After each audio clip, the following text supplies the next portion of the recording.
Hey all, today I'm going to talk about the dreaded internal Smith and Wesson lock. Let's get into it.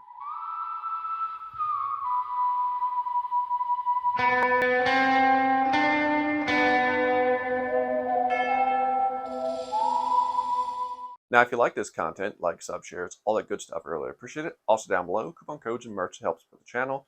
Also, now before I get into the video, me and Elmer here want to encourage you to go check out One Trick Pony. That's my new channel covering car content. So if you like car content, check it out. I'll put a link down below. Okay, that's enough self-promotion for one day. What are we talking about today? So a little bit ago, Hickok 45 did a video discussing if he thought the internal lock ruined Smith and Wesson revolvers. He was kind of light-handed on just flat out saying that they were ruined, and he kind of mostly talked about it being cosmetic, which for the large amount of it is, but he also did bring up that some high recoiling revolvers had the lock engage unwantedly. So, Hickok can't really flat out drag a company like Smith and Wesson because he does get, at least from my understanding, he does get a lot of firearms, sent to him from different companies like Buds and stuff. So you can't really drag a company that's, providing you with a lot of firearms for a lot of content. And obviously he sends pretty much most of them back, but still you're able to do the video, which is what he's looking to get. So anyway, I do not get firearms from anybody. I'm going to give a very blunt, honest opinion of my thoughts on the whole thing. So I want to put that in there that I am not a revolver hater. I'm not someone that's just trying to make a video talking about it and get views. I genuinely like Smith and Wesson and the revolvers they used to make, hence why I have stuff like this hanging on my walls, showing, old advertisements and stuff. And I own several old Smith and Wesson revolvers. What I don't own is any new ones. Now, there was a couple things that forced the lock to happen, and I won't get into the history of that because that's another video and other people have talked about that. Today, I'm just talking about, has it hurt Smith and Wesson? And my short answer to that is yes and no. Now, the no is not a no. It's just a, well, there's other reasons. But I'm going to talk about, so why do I think yes? Here's the thing with the lock. For the vast majority of the revolvers, yes, it is just a cosmetic eyesore on the side of the gun. I've not really heard of it engaging on a lot of guns, but I have heard of it engaging on some guns, and some guns is more guns than it should ever have happened. So for me, it's a hard pass. But now the thing is, the consumer market, maybe, not Moms Demand Action, not, Gun Free America, not any fancy group that's trying to push gun control, but no consumer of Smith & Wesson products asked for that option to be added to the gun. Hence why they make delete kits, hence why the older guns are worth more money, hence why people look and seek out the few models that they currently make without the lock. So did that hurt Smith & Wesson? Of course it did. And when you go on like their Instagram or their Facebook and they show a picture of one of their new production revolvers, you'll notice conveniently in a lot of instances, they crop out the lock in the sense that they'll show the other side of the revolver. They'll show, just the right angle where you can't really see the lock. So they know, we know, everyone knows that the lock is an undesirable option on their firearms, at least on their revolvers, and it is not something that is wanted. Most people have never engaged the lock. I had at one point 5 different new production Smiths, and I think I only engaged the lock on one once just to see what it was like because I was cleaning a firearm, and I believe it was my little 638, which I no longer have, and I engaged the lock just to see what it did, and then unlocked it and promptly, never did it again. Every single revolver that had the lock came with a set of keys, which means there was something else you had to keep track of if you were intending to use a lock, which no one ever does because it just isn't practical. The whole idea that you're going to load your firearm and then lock it and then it's safe, so if anybody gets a hold of it, the biggest thing you always hear when it comes to firearm safety is do not trust mechanical locks. If you put your safety on your firearm, do not trust that you can put your finger on the trigger and that mechanical lock is going to work. Same thing in this instance.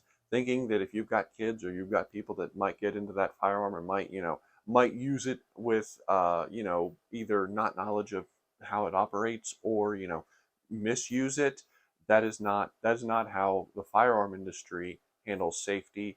the gun needs to be somewhere that, children or people that don't want it can get to it, via putting it into a safe or a lockbox or something like that. So mechanical lock like that, nope. So in short, I don't think it adds any safety to the gun because the majority of people, at least everybody I've ever talked to, doesn't use it to begin with. And secondly, even if you did use it, I wouldn't consider it a safe feature because again, locks, stuff like that, they can disengage, they can have issues.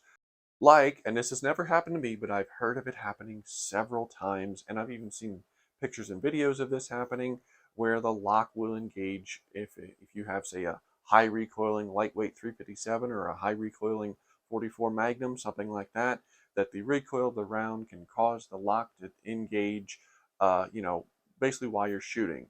That right there is enough for me to be like, no, because if you're carrying a firearm for self-defense or for hunting or for protection or for whatever, and that lock engages while you're shooting, guess what? You've got a brick. You've got a brick that your best hope is that you throw it at the person and it hurts them enough that they go away. Other than that, it's useless. So that right there is another reason why, even though it sounds very rare, and I've not heard of a lot of instances of like, the lighter recoiling firearms doing it, that is enough for me. That I've heard it enough times and seen video and seen it happen enough times from reputable sources, not just somebody saying, oh, my friend's uncle's brother had it happen to them, but actual reputable sources saying it happened, that no, I don't want that lock on my firearms. So in short, mostly it's a cosmetic issue. It has had mechanical issues. Now into the second part. Now, regarding quality control, this is a topic I've covered at length, and I always get one or two people or more that'll come out and be like, I've got 10 Smith and Wessons and they've never had any issues and they're all fine. And I'll get to that point in a little bit because that's actually a kind of a good point to make. But in large, a lot of people, you see it in the forums, you see it in the Facebook Smith and Wesson groups, you see it in my comment section when I do videos covering it. A lot of people have had a lot of issues recently with their quality control. Canted barrels, cylinders that don't lock up right, poor fitment of the frame to the barrel, mechanical issues with triggers locking up. I had that myself with a trigger getting stuck. Leftover machining marks, poor finish. The list goes on and on of the ways I've heard that Smith and Wesson quality control has gone down. Which kind of leads to the point where we are now with Smith & Wesson, where when you call in and you have an issue and you have to send a firearm in, it can be a couple or more months before you get it back. I had an issue with a Walther, right? A Walther PPK 22 that had an issue from the factory. I sent it into Walther. I had it back in a week. A week compared to Smith & Wesson that is a couple months. So that tells me companies are able to get their products turned around for QC issues really quick when they put the necessary assets in place to do so, and secondly, when there's not pallets of firearms waiting for repair, which I literally got told that by the one Smith & Wesson rep that, because I said something, I had an issue with a one gun, and they're like, it's on a pallet waiting to get figured out. Next, I'll cover when people say that, oh, I've got 10 guns and I've never had an issue. One of the big things that causes Smith & Wesson, because everybody always asks, well, if their guns are so junk, why do people keep buying them and why are they still in business? Well, I think they're on the downward decline, but here's the reality.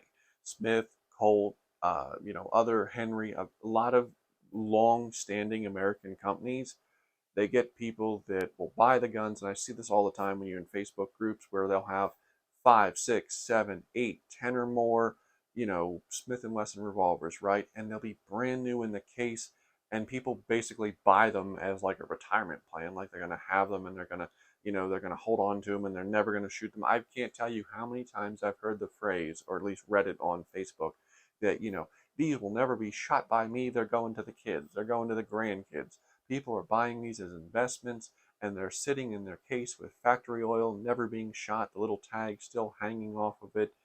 And here's the thing, that's great, but that's killing the industry, especially some of these American companies, because their QC is slipping.